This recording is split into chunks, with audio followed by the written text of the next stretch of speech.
आज 1 दिसंबर को विश्व एड्स दिवस है। इस विश्व एड्स दिवस के बारे में हम ज़्यादा जानकारी अपनी इस लघु नाटिका के माध्यम से जानेंगे। तो इसमें एक छोटा सा परिवार है जिसमें माँ, पापा, बेटा और एक डॉक्टर और एक सामाजिक कार्यकर्ता है। तो आइए देखते हैं क्या होता है। पहला दृश्य।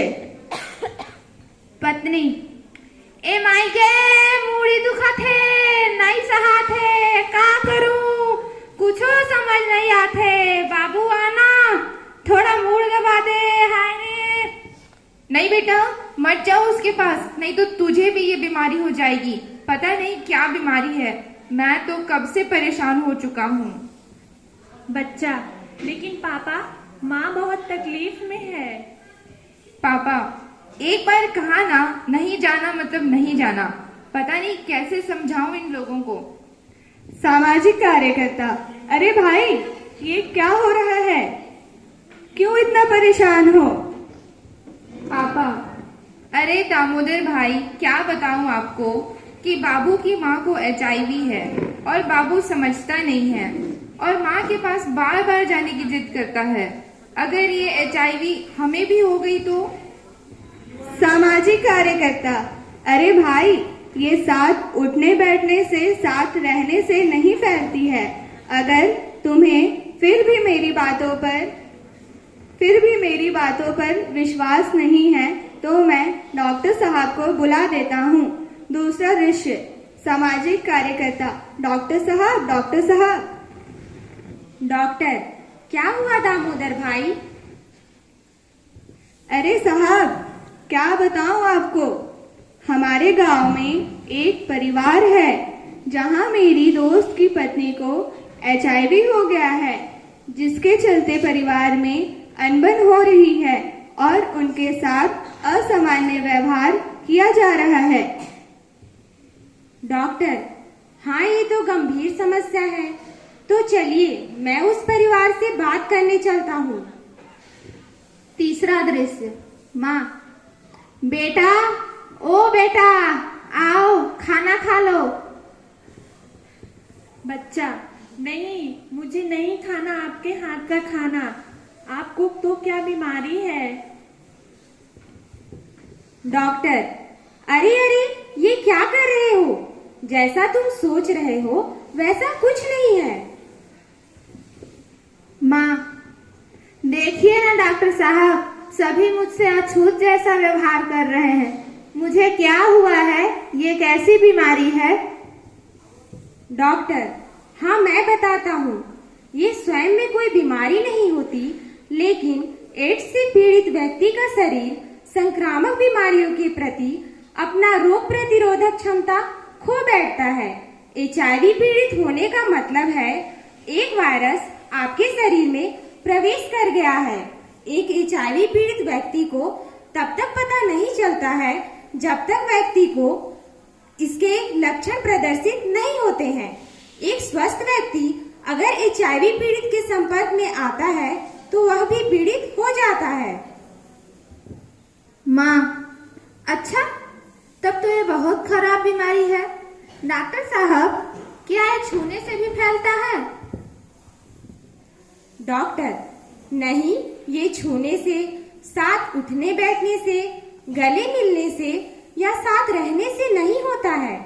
एड्स से पीड़ित व्यक्ति के शरीर में प्रतिरोधक क्षमता कम होने के कारण सर्दी, जुकाम से लेकर TB जैसे रोग बहुत आसानी से हो जाते हैं।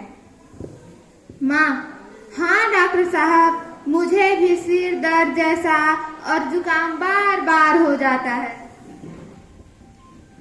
डॉक्टर: जी हाँ भाभी जी, एड्स के शुरुआती में इसका पता नहीं चलता है और व्यक्ति को इसका इलाज करवाने में देर हो जाती है। इसीलिए इसके लक्षणों की जानकारी लेना बहुत जरूरी है। पापा, डॉक्टर साहब, तो इसके मुख्य लक्षण क्या क्या होते हैं? डॉक्टर: हाँ दामोदर, मैं बताता हूँ। तुमने सही प्रश्न किया है। इसके लक्षण क्या क्या होते हैं?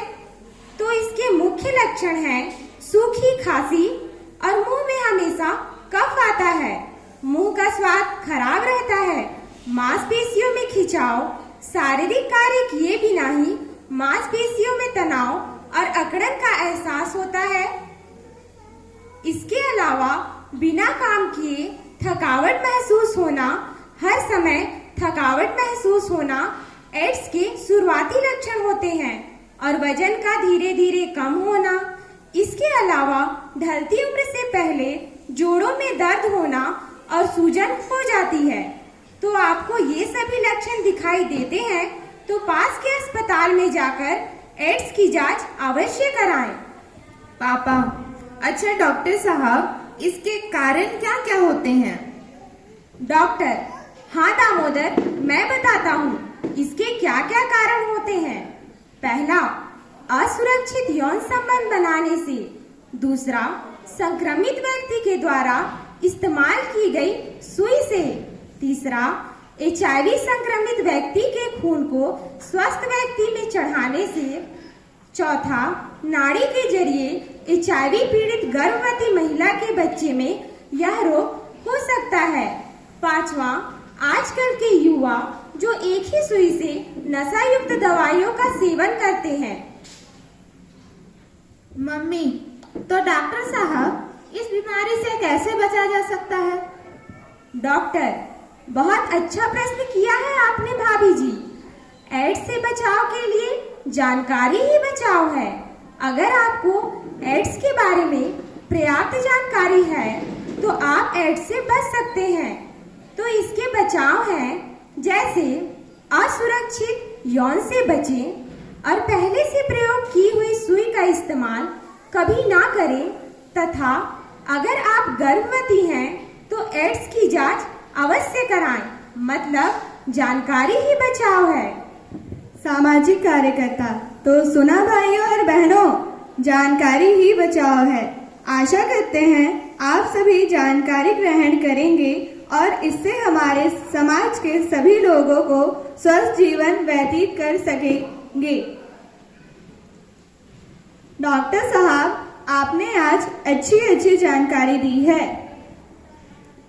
मम्मी, मेरी भी आपसे प्रार्थना है, आप सभी इस बीमारी के बारे में जानिए और ज्यादा से ज्यादा इस बात को लोगों तक पहुंचाएं, जिससे लोग समय रहते अपना बचाव कर सके।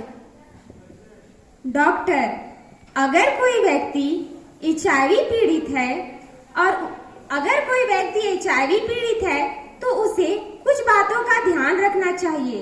सबसे पहले उसे घबराना नहीं चाहिए और कुछ दवाइयों के जरिए व्यक्ति अपनी जिंदगी एक स्वस्थ व्यक्ति की तरह व्यतीत कर सकता है, तथा इस बात का विशेष ध्यान देना चाहिए कि HIV संक्रमित व्यक्ति से भेदभाव ना करें। ये साथ में रहने से या साथ में उठने बैठने से नहीं होता है।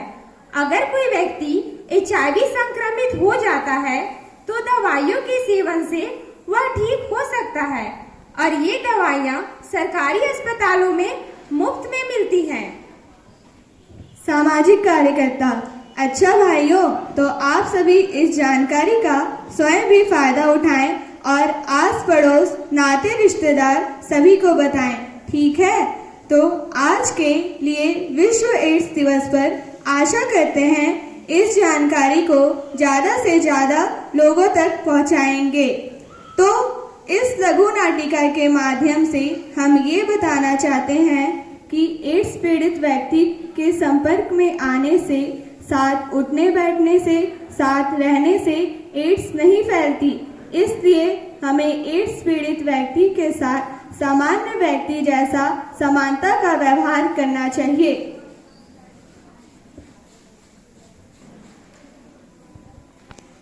भेदभाव नहीं उचित उपचार, भेदभाव नहीं उचित उपचार। एड्स रोगियों में बांटे प्यार, एड्स रोगियों में बांटे प्यार। धन्यवाद।